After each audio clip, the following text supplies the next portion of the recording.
En esta segunda parte del vídeo, continuaremos con el socialismo y el comunismo. El socialismo inicia a partir de la Revolución Francesa en 1789 en el siglo XVIII y XIX. Ideología política que atacaba los cimientos del capitalismo como doctrina económica y social. Originalmente pretendía instaurar una sociedad carente de clases sociales. Surgen diferentes tipos de socialismo, que pretendían darle mejores condiciones al trabajador, mitigando el gran impacto ocasionado por el capitalismo, pobreza del proletariado. La mayoría de estas corrientes del socialismo, nunca hicieron nada realmente por el trabajador, solo fueron ideas, pensamientos de una sociedad más justa. A esto se le llamó socialismo utópico.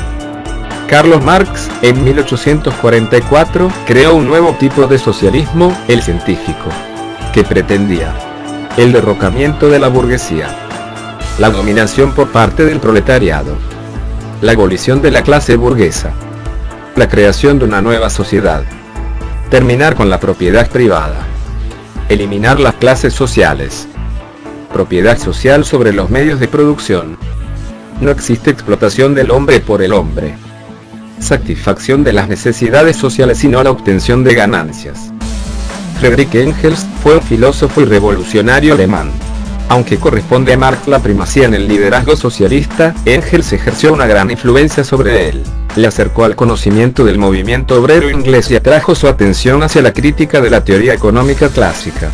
Fue también él quien, gracias a la desahogada situación económica de la que disfrutaba como empresario, aportó a Marx la ayuda económica necesaria para mantenerse y escribir El Capital, e incluso publicó los dos últimos tomos de la obra después de la muerte de su amigo.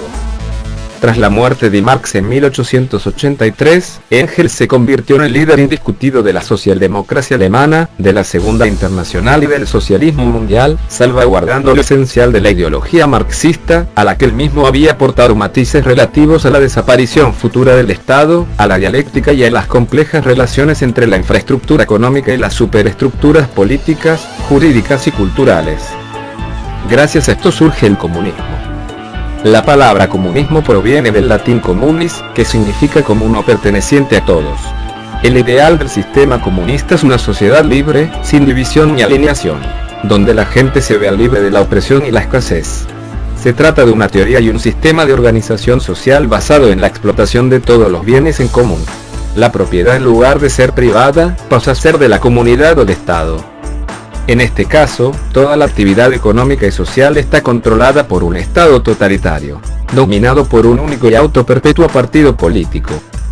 Como se dijo anteriormente, el comunismo se asocia con el sistema político, no se limita a lo económico. La idea comunista es que las organizaciones centralizadas deben administrar la economía para lograr una sociedad sin clases, en la que todos sean iguales.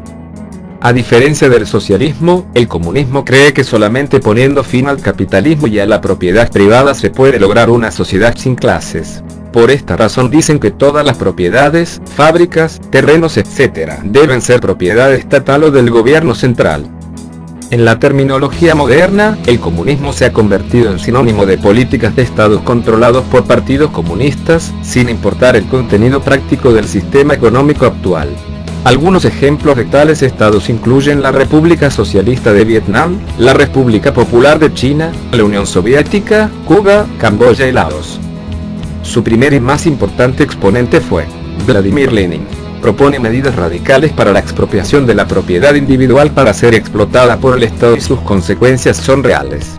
Utiliza el poder militar para tomar el control de lo que posteriormente se llamaría Unión Soviética, utilizó los pensamientos de Marx, pero nunca fueron puestos al servicio del proletariado, en cambio generó un sistema de dictadura, donde muchos de los opositores fueron asesinados públicamente por los soviets, quienes serían posteriormente conocidos como la KGB.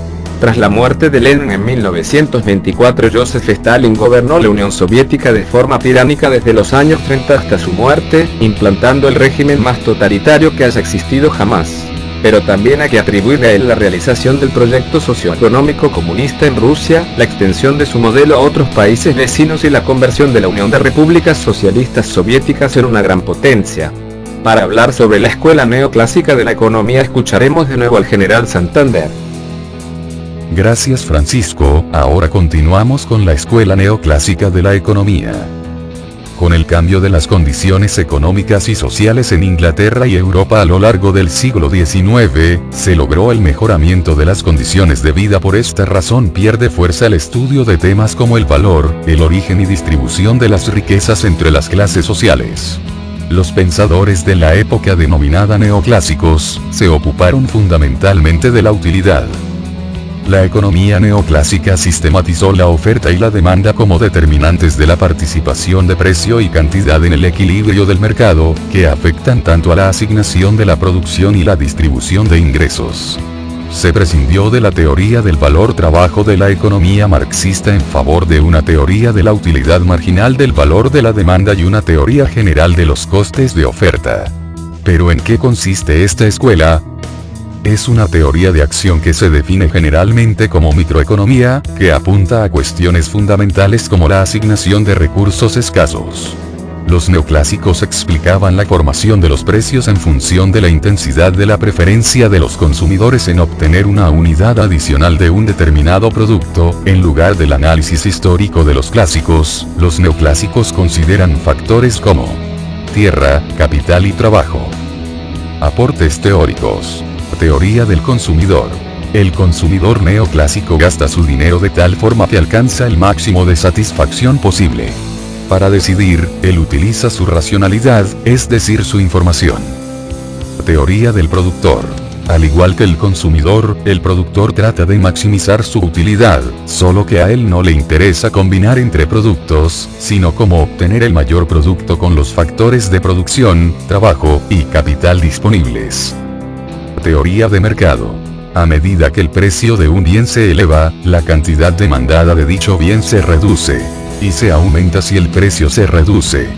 Por ello la curva de demanda es descendente. Como la curva de oferta es ascendente, porque a mayores precios se aumenta la cantidad ofrecida, el cruce de las dos curvas establece el punto de equilibrio.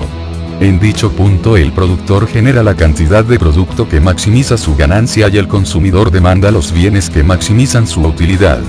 Vaya, pero qué interesante ha sido este tema. Santander, ¿hay algo más que podamos decir sobre las exposiciones vistas en clase? Bueno, podemos decir que han quedado incluidas casi todas, solo que por falta de tiempo no se han subido todas, espero y no nos vayan a bajar la nota. Bueno, compañeros de la Fundación Universitaria Los Libertadores, esto ha sido todo. O mejor dicho, nada, solo una pequeña información, o de lo contrario se aburrirían y se dormirían, jajajajaja. Para más información remítase a la biblioteca en el primer piso. Eso es todo por ahora, nos veremos luego. Bye.